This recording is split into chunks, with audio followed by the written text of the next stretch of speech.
여러분, 새 포도주는 새 부대에 담을 때 여러분에게 어떤 일이 일어날지 기대하시고 정말 인생을 사시기를 축원합니다. 그 방법을 예수님은 이렇게 말하고 있습니다. 예수께서 보시고, 예수님이 여러분을 보신다. 여러분의 좋은 모습도 보시고, 여러분의 안 좋은 모습도 보시고, 여러분의 약한 모습도 보시고, 여러분의 어떠함을 다 보고 계시다. 그걸 생각하면 두렵지 않습니까? 두렵지 않습니까?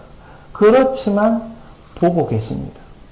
보십시오. 14절 우리가 또 읽겠습니다. 또 지나가시다가 알페의 아들 레위가 세관에 앉아있는 것을 보시고 그에게 이르시되 나를 따르라 하시니 일어나 따르니라. 여러분, 예수님이 보고 계셨다는 거예요. 예수님이 어떻게 지나가시다가 슬쩍 본 것이에요.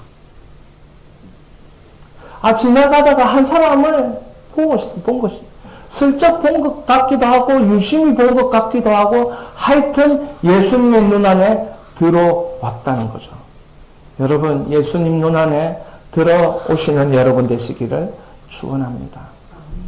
그분께서 그에게 이르시되 나를 따르라. 여러분, 알페의 아들 레위, 알페의 아들 레위. 이 레위가 누구냐?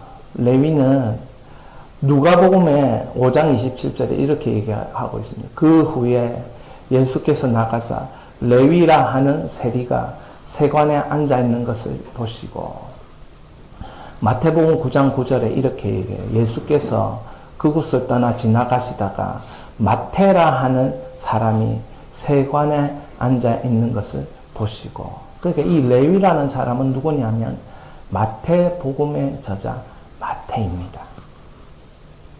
마태, 마가, 누가를 우리는 공간복음이라고 하죠. 같은 방향을 가지고 예수님을 이 말씀을 이렇게 기록해 놓은 것이죠. 이 공간복음에서 마태는 레위인 자신 마태라고 표현합니다. 세관에 앉아있던 세리. 그래서 자신을 세리 마태라고 부르는 거예요. 세리라는 건 뭐냐면 행정적인 사람이라는 뜻입니다. 세리라는 건 뭐냐면 조직적으로 기록을 남기는 사람. 세를 거두어서 로마 정부에 갖다 바쳐서 보통 유대인들은 세리를 창기와 동일한 죄인으로 보았습니다. 하나님 앞에서. 왜? 하나님 나라를 팔아먹는 매국노라 생각했기 때문에 그랬습니다. 그런데 세리라는 직업 자체가 행정적인 사람, 조직적인 기록을 남기는 사람. 저는 회계를 잘 모르지만 뭐 대차 대조표를 기록해가지고 여기 기록한 게 여기에 맞아 떨어져야 되잖아요. 그러니까 아주 주도 면밀하고 세밀하게 기록하면서 정확하게 기록하는 사람이 이 세리인 거예요. 그런 세리인 마태가 마태복음에 기록을 남겼습니다. 여러분, 마태복음은 사복음서 신약 성경 앞에 기록된 거예요. 수제자는 누굽니까? 베드로. 그러면 베드로 복음이 앞에 딱 나와야 이게 순서가 맞지 않겠어요? 그런데 베드로가 쓴 책이 아니고 마태가 쓴 책을 우리는 2000년 동안 보고 있다는 사실이죠. 이 마태가 쓴 예수님에 대한 복음의 기록들을 우리는 지금도 보면서 감동하고 있어요. 마태는 이 세리였기 때문에 숫자에 아주 민감하고 숫자를 아주 조직적으로 잘 활용했어요. 원래 마태복음 1장에 보면 14대, 14대, 14대 이렇게 꾸려서 이렇게 소개합니다. 그런데 사실은 거기에 빠진 사람들 몇 명 있거든요.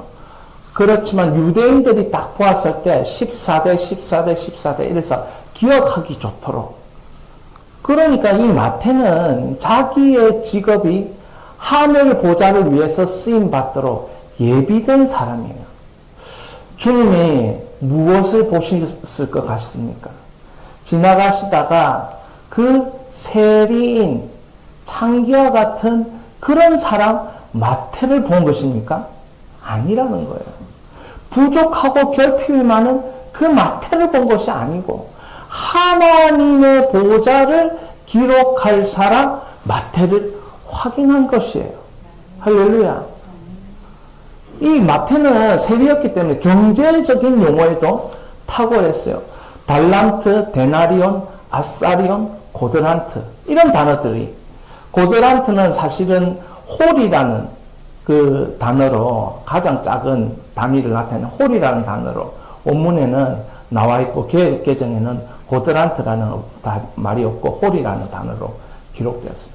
그러니까 마태는 항상 자기가 옛날에 하고 있었던 직업이 하나님 나라를 위해서 쓰임받고 있구나.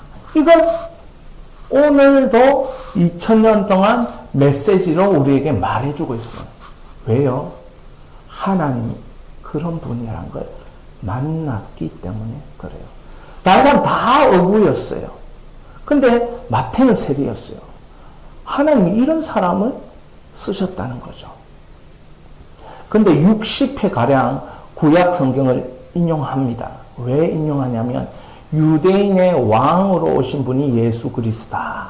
유대인을 위한 복음을 기록한 거예요. 그래서 이런 구절이 있습니다. 이런 구절을 반복적으로 얘기해요. 이는 선지자로 하신 말씀을 이루려 하심이라. 한번 따라합니다. 이는 나에게 이루어지게 하려고 하신 말씀이라. 이게 마태의 신학입니다. 여러분, 마태의 신학은 뭐냐면 구약 성경에 설명해 놓은 그 하나님이 오늘 이 시간에 오셨다. 이 말씀하시는 이 예수 그리스도 하나님은 오늘 우리에게 말씀하신 대로 이루어지게 하신다. 그래서 말씀 신학을 강조한 사람이 마태입니다.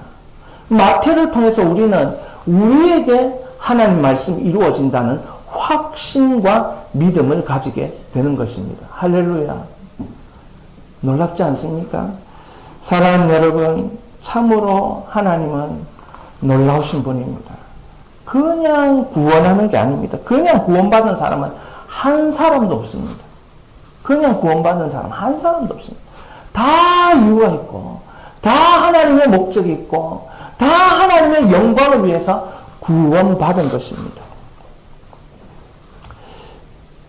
이 마태를 향해서 하용주 목사님이라는 분은 이렇게 얘기합니다.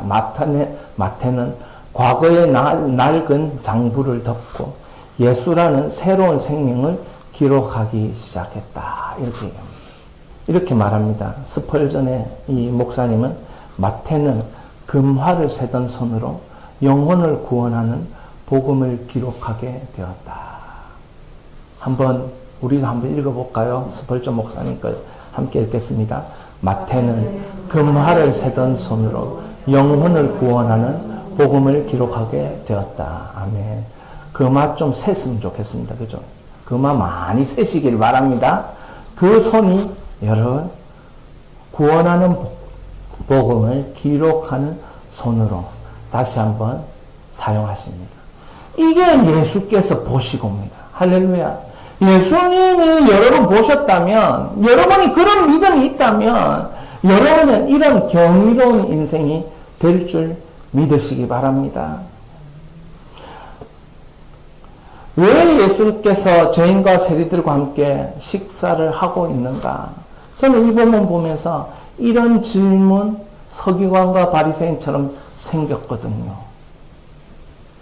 그래서 보통 이 본문을 가지고 마튜 잔치를 한다. 마튜 페스티벌 이런 식으로 얘기합니다.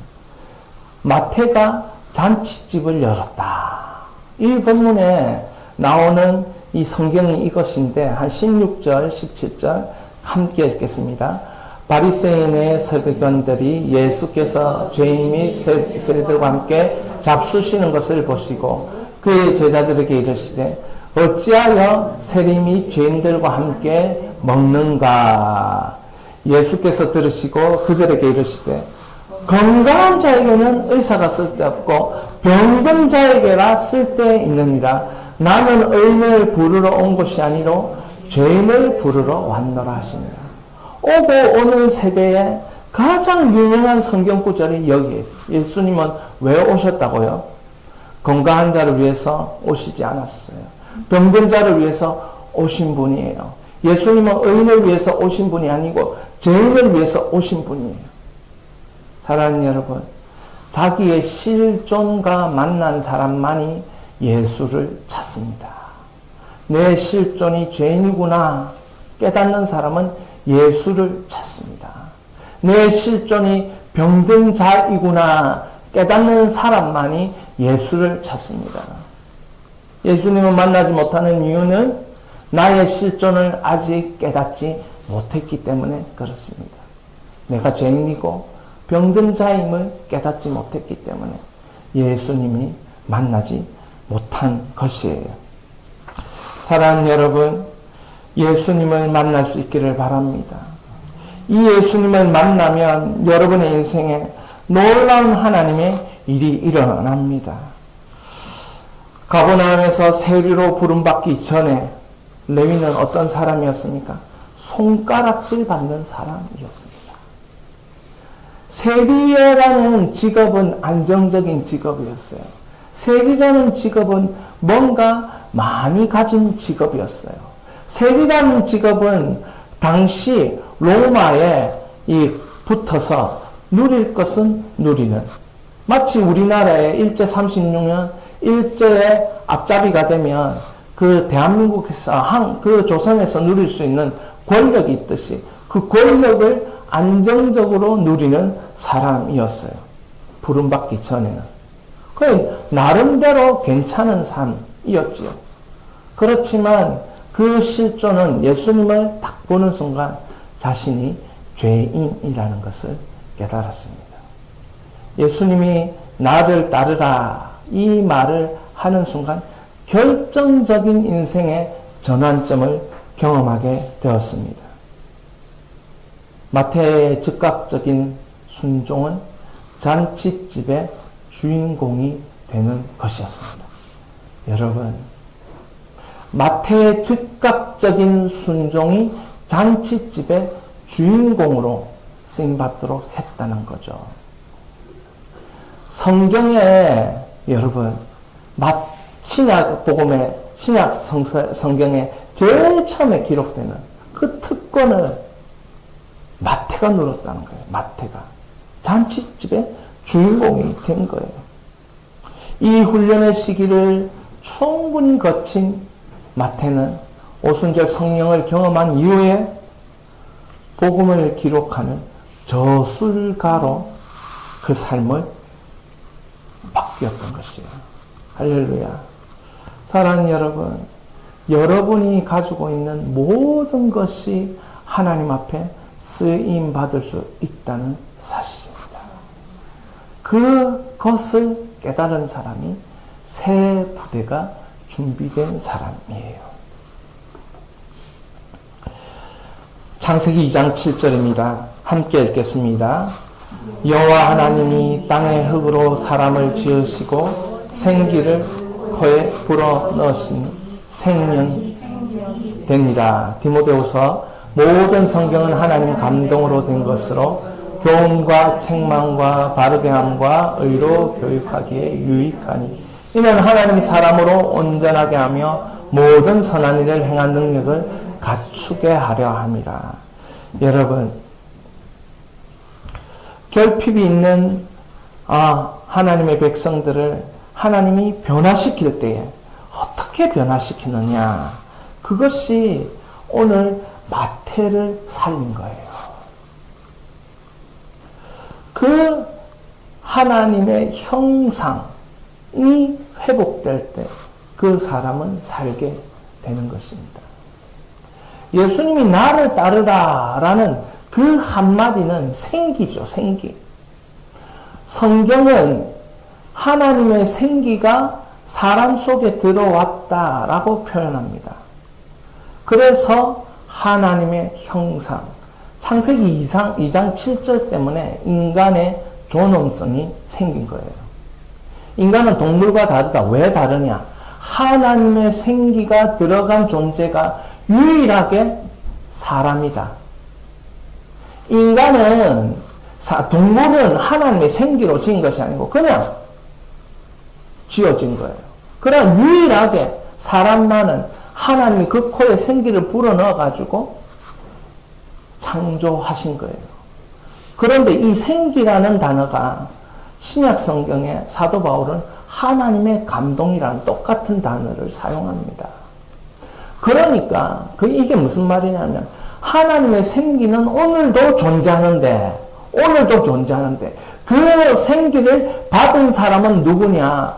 바로 하나님의 말씀인 성경을 먹는 사람들, 성경을 읽는 사람들, 성경으로 훈련하는 사람들, 성경을 듣는 사람들, 그 사람들이 하나님의 생기를, 하나님의 감동을 받아들인 사람이라 말하는 거예요. 코미디언 중에 조혜련이라는 분이 계시는데 그분의 어머니가 이제 나이가 많으신데 성경을 70독인가 100독을 하셨대요. 예수 믿은 지 얼마 안 됐는데 하셨대요. 그래서 선전을 딱 하는데요. 그분이 읽었던 성경이 뭐냐? 10만 6천 원짜리 패밀리 성경. 이게 굉장히 커요. 저도 하나 주문해 놨어요. 왜? 그거 눈에 잘 들어오니까 그거 보려고. 여러분, 말씀의 인생 걸어버려야 합니다. 성경의 인생 걸어야 합니다. 이 말은 무슨 말이냐? 하나님의 생기에 여러분 인생 걸어야 됩니다. 묵상이 잘 안 되면 무조건 읽는 거예요. 무조건 읽는 거예요. 한 장도 안 읽는 영혼들 회개할지어다. 무조건 읽는 거예요. 안 될 때는. 제가 왜 큰 걸 성경을 사는 줄 압니까? 작은 걸 하니까 노안이 생겨가지고 잘 안 들어와가지고 그런 거예요. 한눈에 확 들어와야 이것도 읽을 맛이 나지. 그러니까 이 생기가 들어오면 마태의 인생에 전환점이 일어났던 거예요. 디모데후서 3장에 보면 말세의 고통의 때가 이른다고 했어요. 사람들은 자기를 사랑하며 돈을 사랑하며 자랑하며 교만하며 비방하며 부모를 거역하며 감사하지 아니하며 거룩하지 아니하며 이런 상황 가운데 디모데후서 3장 이런 상황 가운데 모든 성경은 하나님 감동으로 된 것이라 사도 바울이 말하는 거예요. 이 세대를 이기려면은 하나님 감동으로 된 성경을 너희가 받아 먹고 받아 마시고 받아서 훈련하고 받아서 기억하고 받아서 암송하고 받아서 읽을 때에 모든 선한 일을 행할 능력이 나타난다. 그렇게 되는 것입니다. 무정하며 원통하며 풀지 아니하며 모함하며 절제하지 못하며 사나우며 선한 것을 좋아하지 아니하며 배신하며 조급하며 자만하며 쾌락 사랑하기를 하나님 사랑하는 것보다 더한 세대를 우리가 살아가고 있습니다. 그렇기 때문에 하나님 말씀 성경에 여러분이 집착해야 됩니다. 하나님의 생각이 흐르는 사람, 하나님의 흐름이 여러분의 인생에 흐르도록 하면 그때 마태와 같은 일이 일어나는 것입니다. 마지막입니다. 여러분, 새 포도주는 새 부대에 담으라 했는데 새 포도주는 무엇이겠습니까? 새 부대는 그러면 누구겠습니까? 왜 이 마태의 부르심의 현장에서 이 새 부대, 새 포도주, 새 부대 이야기를 하냐 말이죠. 마태의 인생이 뭔가 새 부대와 관계에 있기 때문이 아닐까요? 그 중간에 금식을 하는 것에 대한 이야기가 있어요. 왜 예수님의 제자들은 금식하지 않느냐? 다른 사람은 유대인의 전통을 따라 금식을 하는데 전통을 포도주로 생각하는 사람 있어요. 그냥 이거는 예수 생명이 아니고 종교적인 그런 의식을 그냥 포도주로 생각하는 사람이 있다는 거죠. 이 말씀 읽어보겠습니다. 21절. 생배 조각은 낡은 옷에 붙이는 자가 없나니 만일 그렇게 하면 기운 새 것이 낡은 그것을 당기어 헤어짐이 더하게 되느니라. 이게 뭡니까? 새 부대, 이 생배 조각, 낡은 부대가 어떻게 되냐면 결국 이게 새 것을 담지 못한다는 그 말을 하고 있는 거예요. 그래서 새 포도주는 낡은 가죽 부대에 넣는 자가 없나니 만일 그렇게 하면 새 포도주가 부대를 터뜨려 포도주와 부대를 버리게 되리라. 오직 함께 읽습니다. 새 포도주는 새 부대에 넣으니라 하시니라. 이 말씀을 오늘 여러분들이 경험할 수 있기를 바랍니다.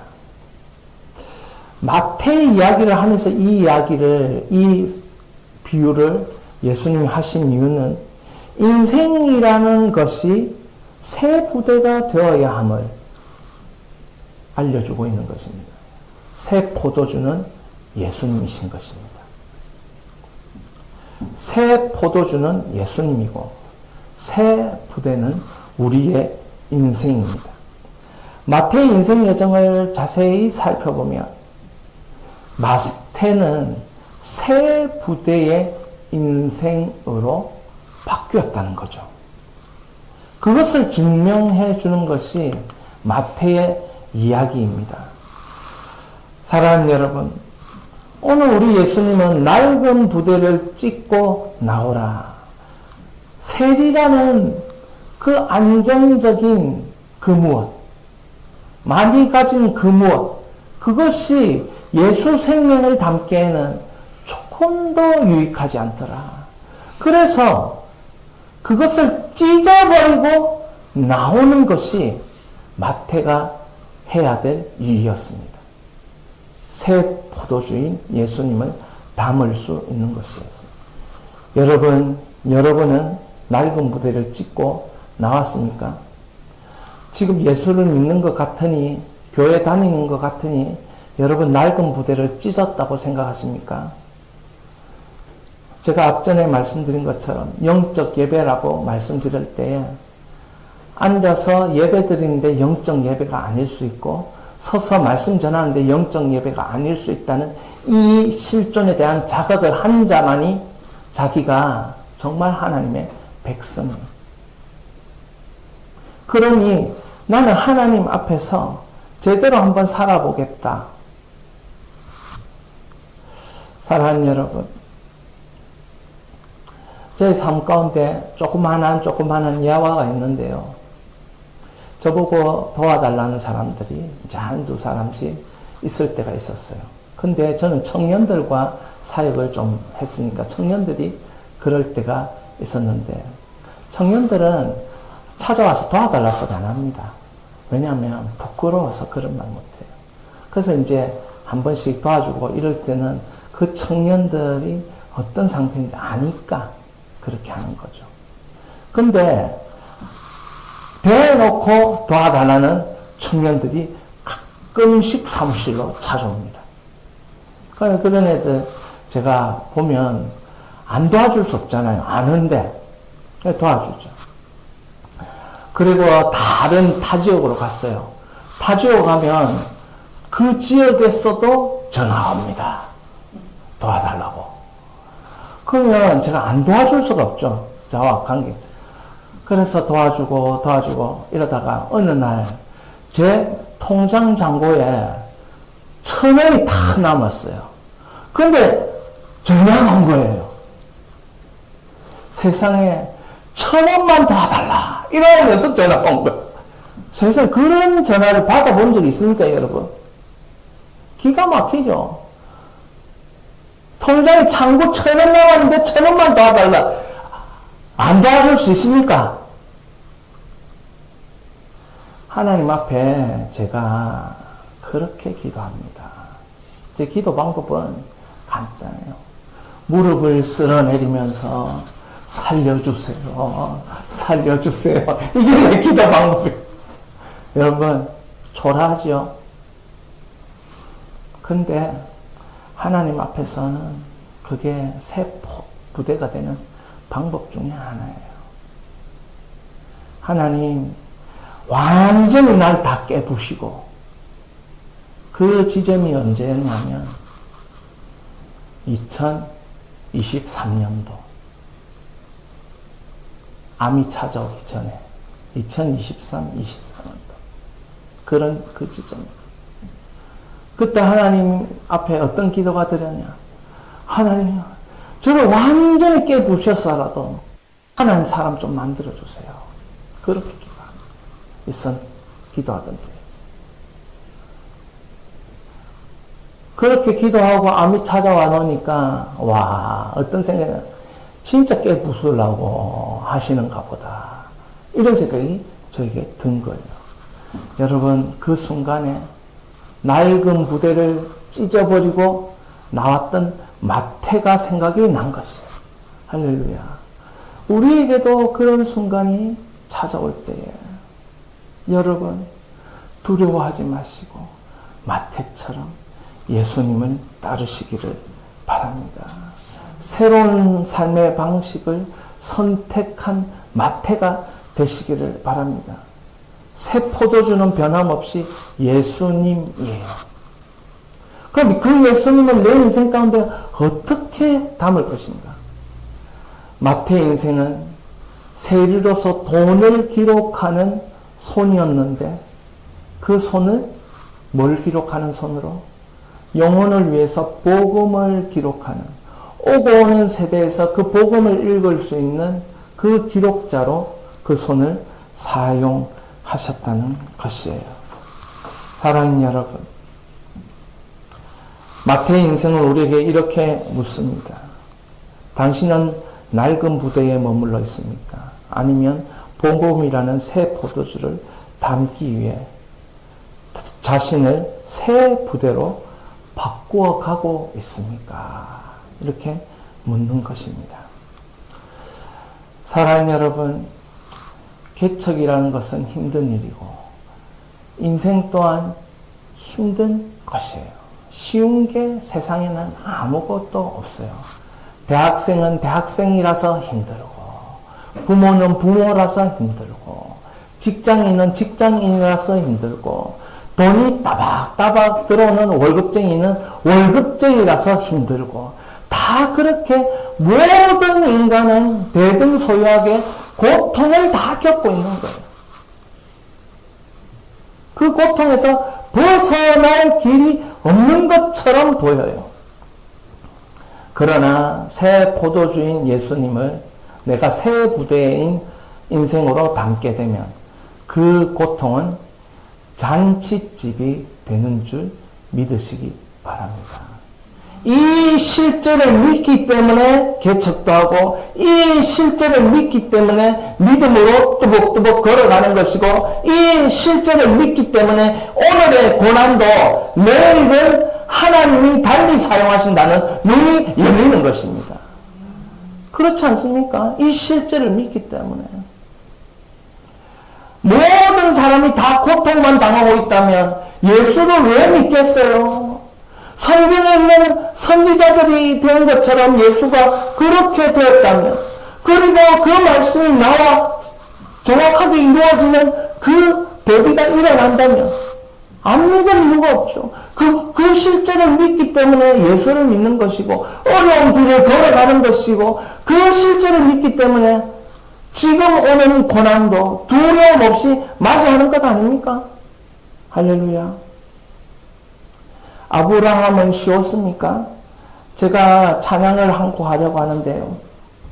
아브라함에서 아브라함. 아브라함이란 이름은 별 볼 일 없는 이름이었는데 아브라함이라고 이름을 바꾸어 주셨어요. 레위가 별 볼 일 없는 하나님 앞에 선 사람이었는데 나중에는 마태라는 이름으로 바꾸는 거예요. 여러분도 오늘 고통의 이름인 야베스가 아니라 여러분 마태와 같이 천국의 이름으로 다시 한번 바뀌어지는 성령의 역사가 일어나기를 바랍니다. 이 시간 찬양하면서 하나님 앞에 기대하며 나가시기를 바랍니다.